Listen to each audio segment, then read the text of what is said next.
You are listening to Be the Change, a podcast of conversations with true visionaries who are creating new paradigms for a healthier planet and society. I am your host, Christine Dimick, and my work is in finding real solutions to the biggest problems we face today: climate crisis, capitalism, social injustices, and our failing health. There are amazing humans out there that have answers, and it is my mission to have their voices heard. Together, we can raise consciousness and create a just and equal society. Together, we can be the change.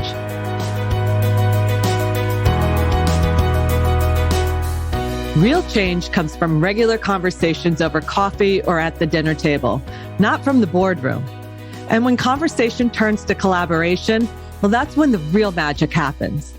In 2015, Lindsey McCoy had reached a pivotal point in her own part in contributing to plastic pollution. In trying to reduce her own waste, Lindsey and her sister Alison inadvertently came up with a new structure for the personal care industry, a refill-based product line called Plaine Products. And this can be accessed anywhere in the U.S., saving over 386,000 plastic bottles to date, from going to the landfill or to oceans. Today, she's going to tell us how they did it and how we can help too.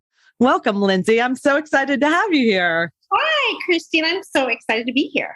Yes, so we met in my own quest to make my company, Good Home, plastic-free and refillable.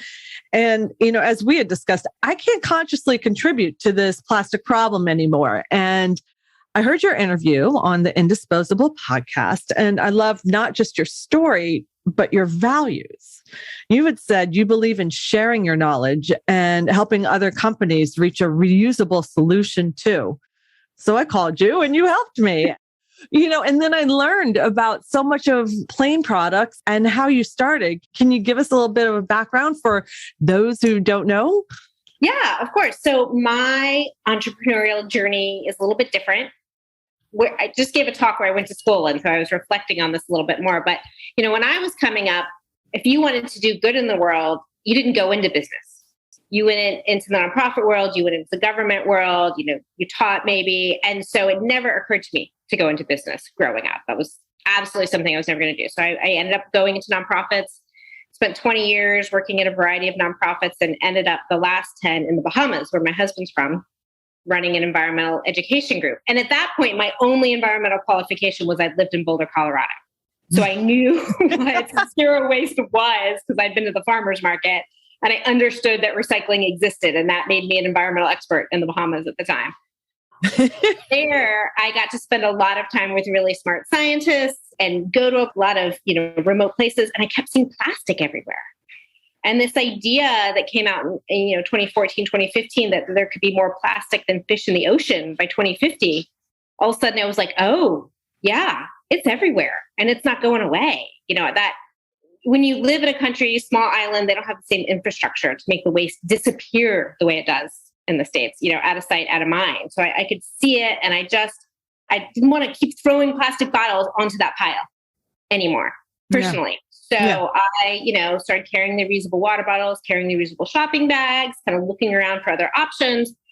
And I couldn't find anything for all those plastic bottles in my shower. And I was like, oh. And at this point, some B Corps and some other things, socially conscious businesses, social enterprises started to come up. And I was like, hey, maybe I could do some good with the business. Maybe this is a business opportunity. I want this. Maybe others want this. And I called my sister, who is very different from me. As she says, we come to the same conclusion, but we get there in incredibly different ways. She's got a design background, and I knew I was going to need some help. So I called her and I said, hey, I want to try and solve this problem. Do you want to help me? And happily, she said yes in 2015. And we had no idea what we were getting into. But we spent about a year and a half, researching and asking questions and meeting with people and asking more questions. And we launched in 2017 and have been learning and evolving and changing ever since. Incredible. And I love that the interest says that most of this, it comes over and we all see the problem, right? It's like conversations we have at the dinner table and we all talk about it. But I'm not even sure we all see the problem. I know you really do. I think once you see it, you can't unsee it. Yeah. But I think a lot of time and money has been spent to convince us on the importance of convenience, on the importance of disposability, that you should just be able to use something and throw it away because it's easy. And then it disappears and you don't have to worry about it anymore. Yeah. Particularly in the US. I mean, that's a great point that you just made. You know, you said you came from Bahamas, right? Mm-hmm. And we have a place in Turks and Caicos. And my friend had said to me, you know, when you go home, make sure to bring home any plastics, take them home with you. And I didn't even think, I was like, why? Yeah, you know, I do that. Like, why? Yeah. She's like, you know, we don't have that infrastructure. So it will just end up going in a landfill, you know, and these things are often very hidden. We, as tourists, you don't see that. And particularly in the US, I mean, you know, our garbage goes, it gets taken away and that's it. End of story. And we have no idea, unless, of course, we live next to it. You know, we can't afford to live in a place where that's not next to the landfill. So you saw this, though, living on the Bahamas, right on the beach. Yeah, you just see plastic, you know, you see it on the side of the road, you see it in the water, you see it washed. There's a beach called Junk Beach, and just, you know, the combination of wind and tide and currents just wash things up there. They're just filled with plastic. Yeah. Flip-flops, crates, bottles, just everything looking pretty good, because the one thing plastic is good at is lasting. Yeah. So they've learned it doesn't go away. It just breaks down into smaller pieces. Right. So, yeah. And with Plaine Products, so when you and your sister created Plaine Products, you knew that you weren't going to use plastic and that you chose aluminum. Can you talk about why? Yeah. I mean, you know, as a startup on a shoestring, you know, we were looking for existing containers. We didn't have the money to manufacture something or design something. And so really, you know, if you're not using plastic, your choices are glass, steel, and aluminum, or cardboard, but that obviously was next. So, you know, glass, we were concerned about being slippery in the shower. I have a very active son who's a hurricane. I was like, there's no way I can put a glass bottle and, you know, I'll be at the hospital with stitches almost immediately. We actually did try stainless steel, and we just couldn't afford a version that didn't rust. You know, not all stainless steel apparently is stainless, as we learned in our process. So that really left aluminum. And, you know, it's lighter weight than steel, which is great for shipping. It is the easiest material to recycle in the world, which is wonderful. So after we reuse the bottles as many times as we can, we're, you know, confident that it can be recycled and just turned into more bottles. And what I didn't realize until I got into this was, you know, it's great to recycle plastic, but that can usually only happen once or twice before it gets thrown away anyway. That's right. That was a surprise to me.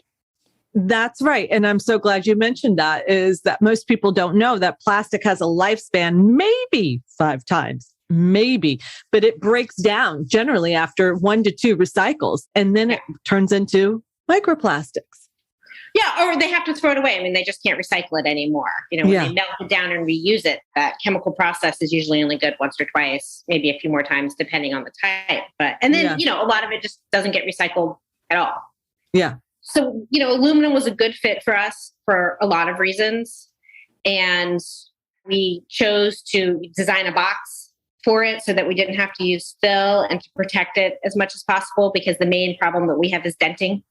So we, you know, use extra thick cardboard. And then the great thing is we can reuse those boxes too. Yeah. And we make sure we put paper tape on them so that when we do recycle them, they're completely recyclable. So lots of bits and pieces to the reuse game, but all, you know, not crazy technology, just taking a little time and care and some thought and a little extra work. A little extra work and possibly a little extra money. I mean, I think that in looking at this, in my own research, you know, I went way back and I was like, wait a minute. There was a time, now my grandmother unfortunately has passed, but I know there was a time that there wasn't plastic, you know, right before. It was like plastic was invented in the 50s, right? Yeah, it was really post-World War II. Okay. After they geared up for World War II and they had, you know, all of these factories and they needed something to do with them, that they turned to plastic and sort of, again, created a market. Created a market of, you know, it'll be great. You can just use this spoon and throw it away instead of. That's right. That's right. It was, you know, a time of hardship went to a time of convenience. And we went into this and actually posted on this today, is that no one, you know, does not think about 2 months ahead or even 2 years or 2 decades ahead. It's such a thing for humans to create an idea, be all jazzed about it, and then not even think about the repercussions or how this is going to end. It's exactly what you said. Yes, it is more expensive, but it's more expensive because you're taking responsibility for the packaging and because those materials aren't subsidized. So oil in this country is heavily subsidized, which makes plastic incredibly cheap. Plastic is a byproduct of making gas. So they've got it anyway. Might as well make a little extra money and sell it. And then they don't have to take any responsibility for that packaging. So if they were to pay the cost of that responsibility, there are some people now looking at these extended producer responsibility bills. A few states are looking at them. If there started to be that, and if those subsidies went away, the playing field would look very different. And the costs, I think, would be much more fair than they are right now. Because yes, there's no way that, we can compete with a plastic bottle with a lot of chemicals in it that you just throw away at the end. No, we can't. And here's the other conundrum so I'm in the cleaning business. So my products are primarily for cleaning, although we have some hand soaps, but my number one seller is liquid laundry detergent and a laundry fragrance, which is a soy-based fabric softener. It's a natural fabric softener. They're both liquid. And so in my research, I looked, and of course, pre-50s, that my grandmother, to wash clothes, they were using soap powders, right? Or soap flakes. Mm-hmm. And then I thought, well, I could go back to that. But here's the thing. And yes, we all could go back to that. But a liquid is just much better at cleaning. It just is, right? So do you think, if we're looking to change this industry or to change it for the better, will people really go backwards to soap flakes? And I thought, no, probably not, right? You can't. People want things to work.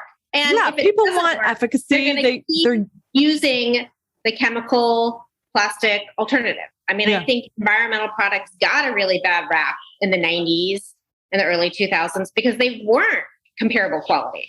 Yeah. People would do them. They're like, well, I'm doing good for the planet. I guess it's okay that my clothes don't smell that good or that my hair looks a little limp or what have you. Yeah. And so I do think that the product itself has to be comparable, period. I mean, it has to work for this all to work. But I think the goal is for companies like ours and others to gain some traction and then get big enough where we're not shipping stuff all over the country. And we have small factories and small bottle washing places, around the country that we're all sharing. And then again, the price goes back down. Yeah. The tricky thing about the liquid is it's heavy and expensive to ship.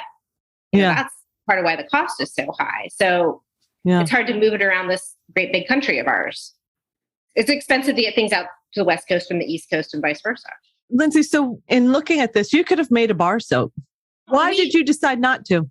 At the time, I did try some shampoo bars. I mean, Lush had one and it just didn't work for my hair. Yeah.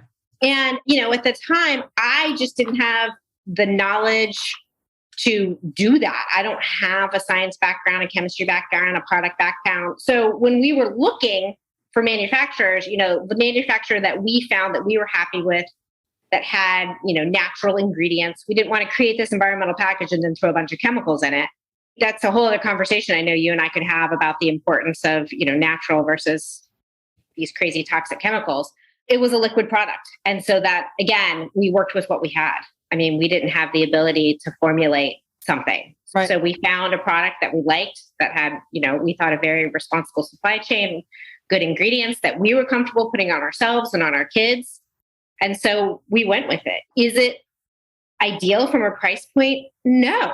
As a nonprofit girl, I don't like the price point, but I wanted to test out the concept of, were people interested in reusable packaging? Were there people that were trying to decrease their plastic footprint? Were there people who wanted natural products? The answer was yes. And now the goal is to get more of us to grow and work together to create basically new infrastructure. I mean, that's really where we are is, just the small goal of trying to change how we all buy and consume products. Right. In the world. It's that collaboration in that conversation. And it takes me back to like the cancel culture where, it's like, okay, so you have to use bar soap on your hair. You should only use this. You should only be vegan, and it's fine. And you can cancel everyone else. But the fact is you're not going to make change. You just aren't. And you're going to have resentment, and you're going to have people polarized. And it's not about that. It's about that medium. And I like a liquid over a liquid over a bar soap. I just do on my hair. On my body, it's a different story. But So with that, I like the idea that I can buy your product and I use it and then I send it back and you wash it. I'm going to go into this a little bit about how, I thought about it myself, like we'll wash our bottles and we'll figure that out. And then my manufacturer couldn't do it, but you took it to the next level. You literally went and you got an industrial wash and you did it. And I love it. We did. Right? We did. Yeah. I mean, nobody was doing it at the time we were talking about it. And we asked around and nobody wanted to do it. And I just refused to let that be the reason that we weren't going to do it. I mean, it's just washing bottles. It's not crazy technology. No. It's exactly what you said. This is what everybody was doing in the 1940s. That's exactly right. Ages. I mean, life was pretty good back then. So this isn't a crazy solution. It just requires kind of a reworking of how we move products around the country and how we consume and use them. I mean, for people out there, if you're not familiar with Plaine Products, you get it and it's in an aluminum canister and you use it and then you send it back. And Lindsey and her sister Alison and a team, of course, washes the bottles, sanitizes them, right? They're in an industrial washer and then they can refill them and then they ship it back to you. Well, actually, I was going to say, so there is one slight correction to that. So we send the bottle to you, send a pump. Then when you're running low, we ask you to actually come back and order a refill or subscribe, and we'll send that refill automatically. That way there's no downtime. So you get the refill, it's sitting there waiting. When you run out of the first one, switch the pump over to the refill bottle. With that refill bottle comes a return label. Use that return label, send it back to us, the empty bottle back to us for free. And then we wash them and, send them back to our manufacturer to be refilled. So the goal was never to have you. So people are like, I sent my bottle back to you. When am I getting it back? I'm like, oh, I'm sorry. I know it's confusing. This is a different way to do things. We send you a refill first. We want you to not run out of product, Right. We have started, there are popping up around the country refill shops now where you can take your own bottles in and refill them yourselves. As I said, I started this company to solve my own problem. So in my world, getting a bottle out of the shower to a refill shop and back in the shower on the same day. But I applaud the superheroes who can. Yes. So it's exciting for us to see those refill shops popping up. And we have added a 3.5 gallon bucket to send to them for people who do that. But I think there's lots of different ways this can work, this can look, and it's fun to see all the variations on it. Yeah, I love it. And you're not letting it stop you. Wait a minute, milk bottles used to be done this way. Yeah. It's still done that way in the UK. And my manufacturer said no. And I was like, oh, okay. But no, you got... Our manufacturer was like, I'm sorry, you want to do what? Yeah. We actually went there and met with them and talked to their chemists. And this is what we want to do. And this is how we're going to do it. And I mean, they're the nicest guys, but I think they almost patted us on the head. And they're like, that's so sweet that you wanted... I mean, sure, girls, go ahead and try. Yeah. And then we came back for our next order and they were like, oh, it's working? And we're like, yeah, it's working. People want to do it. And they were like, oh, okay. I mean, I think they're continually shocked by the fact that this business is succeeding. But that's right. It's great. And they've continued to work with us. That's right. That's right. And 25 years ago, when I started the Good Home Company, I was changing the cleaning products industry forever. And I was like, here are my recipes, and we're not going to use ammonia, and we're not going to use this. And they're like, really? Oh, that's cute. And, as women, we get that. Oh, that's cute, darling. Right? I think men would probably have a little bit different, but anyhow, yeah. And then 3 years later, it's an Inc. 500 company. So there you go. And of course, numerous copycats out there. So, and it's great. I think it's great. It's changed the industry. And that's how you feel too, which I love, which is, we're talking about having a big co-op where we can plants along the United States where we can just wash our bottles. It's not hard. We just need the volume. No. It's bottle washing co-op. Yeah. Right? Yeah, we're going to do it. We are going to do it. Now tell me, So there's two questions here, but why hasn't the industry, who has billions of dollars, you did this on a few thousand, why isn't the industry doing this? Why haven't they figured it out? I think, one, they're huge and they have a lot invested in their current supply chain, which is already set up. And, those larger companies, I went to a packaging conference, something I never thought in a million years I'd ever do. Making a small change to a box taking 6 to 8 months. They got to field test it and they got to do the focus groups and they got to do this and they got to get that division and that. I mean, it's like turning an ocean liner to make a major change like that. That's not something they're going to do quickly. And honestly, it's not something they're going to do unless they're pushed either by consumers or by the government, period. Yep. It's a lot cheaper to operate the way they're operating. That's why they're doing it that way. You can't compete with putting stuff in a plastic bottle and throwing it away. Right. So certainly I think they're starting to look at it. You are starting to see some toes in the water. Colgate's got a mouthwash in an aluminum bottle. Some people are working with lube.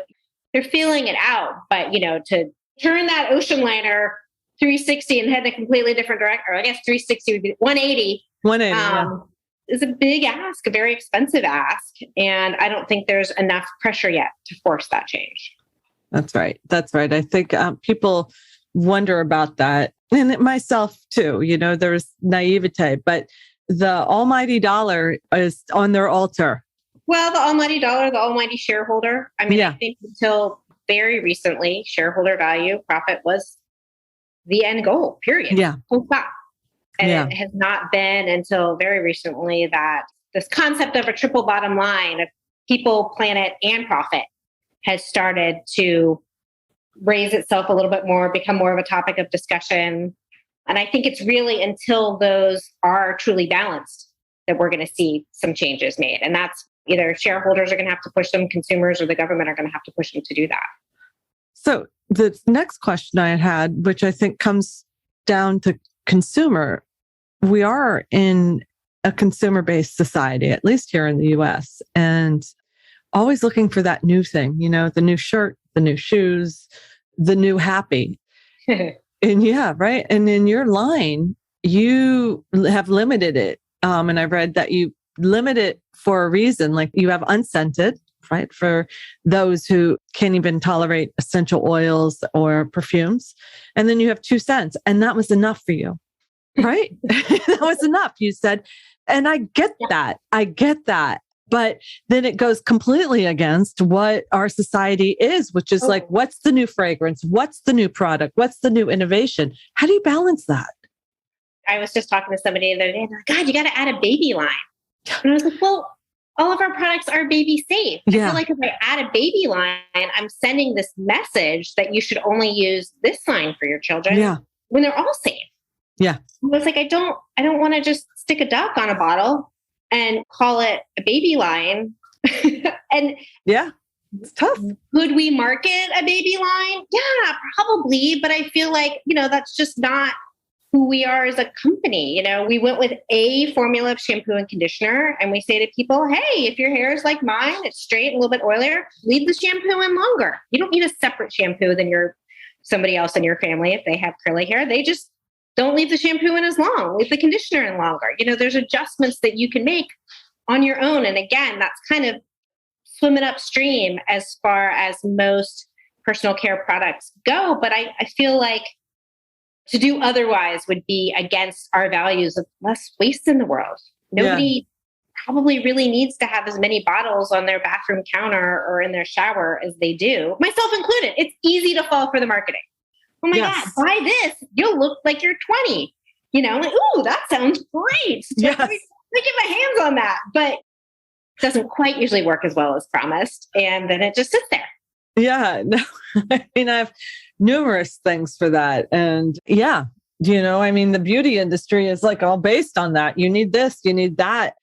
And I think that there is going to have to be a change, not only in those who make it, but those who buy it. And thinking about it now, you can still buy your fashion, you can still all that, but I go on the Real, I go on eBay, Poshmark, and it's just as fun and it's a heck of a lot less expensive, right? And less guilt. Yeah, no, for sure. I mean, unfortunately, our as you said, consumer economy, the measure of that is, GDP. Are we growing? Are we selling more stuff? Are we selling new stuff? Are we taking stuff, making something, selling it? At some point, it's just, we can't just keep doing that. No, we can't. We can't. Everyone has to realize, so much of the ingredients, everything we use, it's coming from plants. If you're someone like us and you're using plant-based solutions, but it's still coming from something. It doesn't, oftentimes when I've lectured and I've talked about, water pollution and using bottled water, it does not come from some magical source. That fairies aren't just making that water that goes in that bottle, right? It's it's all from our planet. Getting rid of the bottles at the other end. Fairies are not magically making. No. And most of the times they're taking water from our own municipal sources and just bottling it in a fancy bottle. So I was just thinking the other day, I was like, I don't remember being chronically dehydrated as a child, but you think I must have because I didn't carry a water bottle with me everywhere. Right. I'm like, do I really need? I'm like, oh my God, I don't have a water bottle with me. What am I going to do? But I think we survived okay as children without a water bottle by our sides constantly. Anyway, so. No, that's it. It's like, it is. This isn't just a business issue. This is a societal kind of look into your beliefs and your morals and your psyche kind of issue. It's really having to unpack that. And I had to go through the baby line and do this. And I was like, well, why would I do that? Well, because it's more money. And for myself, I battled with that and then finally came to the conclusion that it's enough money. And I wish Jeff Bezos would come to that, or, all the Elon Musks and stuff. And maybe we don't have to be billionaires. No one needs to be doing that. And that is how everyone does well. Right? Yeah. No, there's only so much. And when a few people have a lot, it doesn't mean much for anybody else. And, I don't need to build a rocket to go to Mars. No. That saves me a few billion right there, not needing to do that. Right. I think I can make it on a little bit less. Yes. And I have also lectured with people, if you just look at business, in order for people to get that big and to have that much money, there's going to be pullbacks. So I could reduce the cost of my product. I could send it overseas. I could do a lot of things, and lessen the ingredients, cheapen the ingredients, make them more harmful, and sacrifice a lot of that stuff. And then I could make a lot of more money. But I'm not going to do that. But people do that every single day. That's kind of the way of the world. So thank you for not being one of those persons. And I want to get back to the hack though. Because I know everyone out there. Wait, Christine, can you get back to the hack that she said, if you have finer and oilier hair, which I do, you just leave the shampoo in longer? What? Yeah. What? Yeah. So, there's all those ingredients in there that are cleaning your hair. Put it in, add a little water, do your other stuff, your bar soap, your body wash, your shaving, your what have you, and then rinse it out. Clean, squeaky clean hair with a natural product. I had no idea. Quick condition, I'm literally rinsing the conditioner out as I'm putting it in because I have such straight hair. Same. And then my sister, curly, coarse hair, exact opposite. She's skipping the shampoo sometimes or rinsing the shampoo out as soon as it gets in and then leaving that conditioner in for a few minutes while she does all her other stuff. That's fantastic. Two products work for both of us with you'll see a picture of us somewhere. Very different hair. Amazing hack. So I'm going to do that. I'll leave it in longer. So you came from a nonprofit background and it wasn't environmental. You can share with us what it was. And it's funny because I talked to One Tree Planted, to the founder of One Tree Planted last week, and he came from a business background and started a nonprofit. But you've both done the same thing, which you've kind of combined them in a smart way. I definitely see my nonprofit background as a benefit to me. We have excellent customer service based on my years of working with donors. We take our customer feedback very seriously. And I think because of that, we have incredibly loyal customers who do a lot of our marketing for us. Yeah. We take the stakeholder piece, and we just have different values as a company. Again, I think based on that nonprofit background, and, we work really hard to live by them in every step, and my sister and I take that seriously. And I think that, that authenticity has served us well. People know, when we get something wrong or we don't hit a goal, we talk about it. We own it. We say it. When somebody asks me a question, I say, I don't know. Let me find out. You know, let me talk to the manufacturer. Let me research this. We learn from people all the time. And so during COVID, when there was something promoted that maybe disposables were safer, people reached out to us and they said, "Are your bottles safe?" And I said, "Look, we designed this process to get rid of all the germs, not just the COVID germs, all the germs. So we are safe." And then it took a while, but science finally said, yeah, the safest materials are the one you can sterilize. And glass and metal are always going to be easier to sterilize than plastic. Yeah. It doesn't matter what happens to it afterwards. It doesn't matter if you throw it away. What matters is, what's on it when you get it. And that's when you want it to be clean. We had zero problem during COVID, I think, because we had a real trust with our customers. Yeah. And the reason you have that trust is because you're straight up and you're honest with them, and your customers, I don't want to put words in your mouth, but your end goal isn't cash. And that's it. I mean, honestly, every business has kind of a goal, right? Mine was for everyone to have a good home. It's very important that the products I sell enhance someone's home life, right? And have it, but it's not cash, right? No. And I think that comes through in so many ways. I mean, I think, if you look at our Instagram feed, the products are there, but a lot of it's talking about other ways to use less product, or other companies that don't use product, or new news stories or articles, because we truly are interested and care about that. Yeah. And that reflects that interest. I mean, we have a company Slack channel, and we're sharing new products, new things we find all the time, new stories. And that's, where our social stuff comes from. And I think if you're only interested in making money, that's not the kind of stuff that you're sharing. That's not the kind of stuff you're promoting. That's right. Do you have an internal system to check yourselves? For instance, and I brought this up last week with Matt, was Toms, the shoes Toms. So great idea. So like every, pair we make, we're going to give away 10, right? To people who don't have shoes. That's a great idea. But unfortunately, what happened was there was a surplus. It went off and it went unchecked. And then where the shoes were going to for free, the local shoe people and cobblers and people who made sandals and such went out of business because everyone was getting their shoes for free. And the same with, we think like our old clothes going over to someone else is going to help that. But then what happens is that, local shopkeepers lose business. So do you have an internal check system for yourselves, or? We do. So we became a B Corp. Yeah. Which I think is a great thing to do. And that is an incredibly rigorous process. It sure is. Years of sort of supplying the answers to all of those questions. So that for me is a big check. That was actually a great learning process when we started of these are all the things I need to know. These are all the things I need to be tracking. These are all the things I need to think about as we make decisions, and knowing I'm going to have to answer that again in 3 years. So I need to keep all of that in mind as we grow and expand and make choices. And then, we publish an impact report every year in which, we try and look at all the things we're doing. That pushed us to start doing carbon offsets to help with our shipping. Once we look, oh my gosh, that's a lot of carbon we're creating. Yeah. And then, I think we really have a culture, for better or for worse, within the company of asking questions and challenging. Everything from, somebody on our social team asked me to make a video and I made it. And they were like, that's not great. Can you redo it?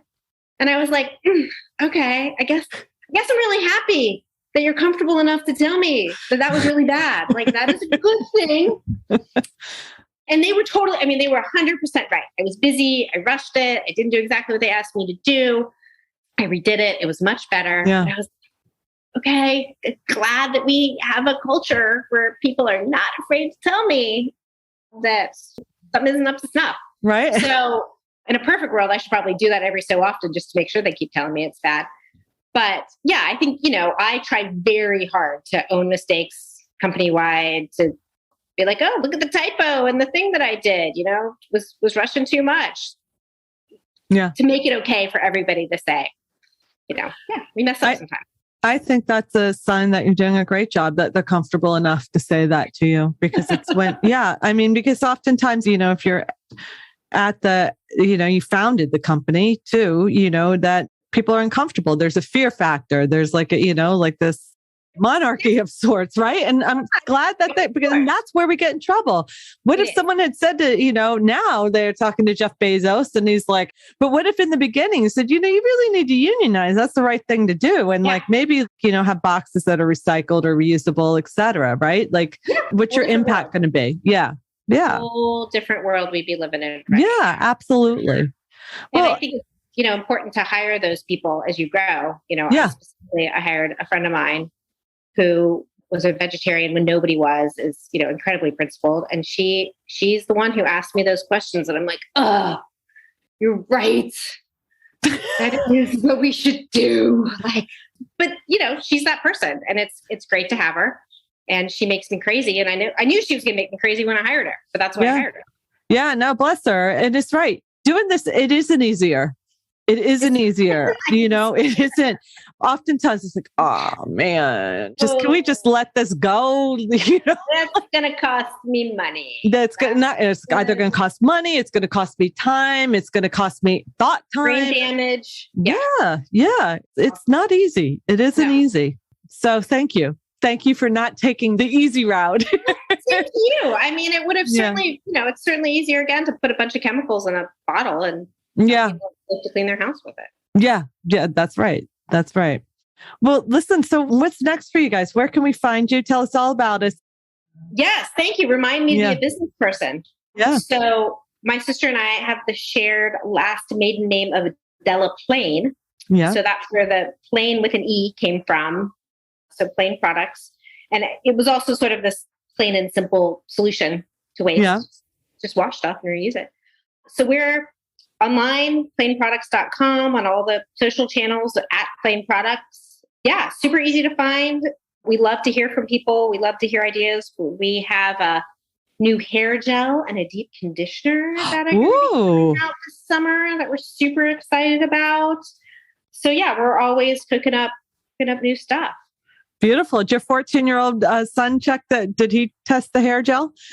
No, my 14-year-old son did not, but my sister's 16-year-old son and her 10-year-old daughter, and she all gave it the sign of approval. So I always say, if my sister signs off on something, I know we're good. Like, had it been up to me, I would have launched 6 months earlier with a meh product and a label that the kindergartner drew it, because I just wanted to start seeing if it worked. Yeah. She was like, this is not good enough. This does not pass muster. It's got to be good. And so we took the extra time, God bless her, and have good stuff. So there's a lot of products that we don't do simply because she's not happy with them. And we just don't have something that's not good enough. So we struggle with a facial sunscreen, that's not too thick and gloopy. And there's a few other things that we're still working on. Yeah, I just tested the laundry sheets and the pods, a lot less packaging there. But the pods don't dissolve all the way. They're not particularly safe for the environment. And the sheets have no efficacy. Yeah, the little paper like things that you throw in. So it's difficult. And they're manufactured in China, which makes it very difficult to go back and forth and do reiteration. So yeah, good. Well, I'm really disappointed to find that out. I had been using the pods in sort of a paper container and was super excited. And then I read those studies. Yeah. Said they dissolve completely. And I was like, no, I've been doing the wrong, no. Well, it shouldn't be up for you to figure it out. It's the manufacturer. Yeah. Well, right. Lindsey, so this is the last question I ask everyone at the end of the show, which is, what gets you up and what keeps you being the change? We just discussed, this is so hard, there are hard things and it's not easy. And you could be at a time where it's just like, you know what, I'm just going to do something else. I'll go back. And what keeps you going? Why keep being the change? One, we have great customers who say nice things to us, like, thank you for doing this. I've been looking for something like this. They send us little notes, and that I would feel like I was letting all of them down. There was some book, I can't remember the name of it, but it talked about what your motivator is. Are you internally motivated, externally motivated? But I am one of those, I'm a compulsive people pleaser. So I got to meet somebody at the gym to work out. It matters to me that we're solving the problems of other people and that they're involved and they're a part of it now. So that just is a constant, these people who are bought in, who are invested, we got to keep doing it. We got to keep growing. We got to keep adding more things. is a good motivator. And I love a good problem. Love solving a problem. So when you call and you're like, hey, I want to figure this, I'm like, oh yeah, let's figure that out. Let's figure out how we can get you in these bottles and get them washed. And this whole situation about trying to create a national infrastructure. I mean, that's interesting to me. Yeah. I like a good challenge, and I love a good collaboration and partnership. Also, probably the nonprofit girl in me. I like meeting really smart women who are doing the same thing, and I like working with them. Amazing. The world has a lot of problems. So I, for one, am glad that Lindsey McCoy is in it and she's out there solving them. Oh, so thank you. You've got your fair share that you're doing too. Thank you. Yeah. Thank you, Lindsey. And thank you so much. And thank you for being the change. Oh, well, thank you for doing this. It's always fun to have these conversations. So appreciate all the work that you're doing to make it happen. This is not magic either. The podcast fairy, I'm sure, doesn't just make all of these at the end. I hope you enjoyed this conversation and are inspired.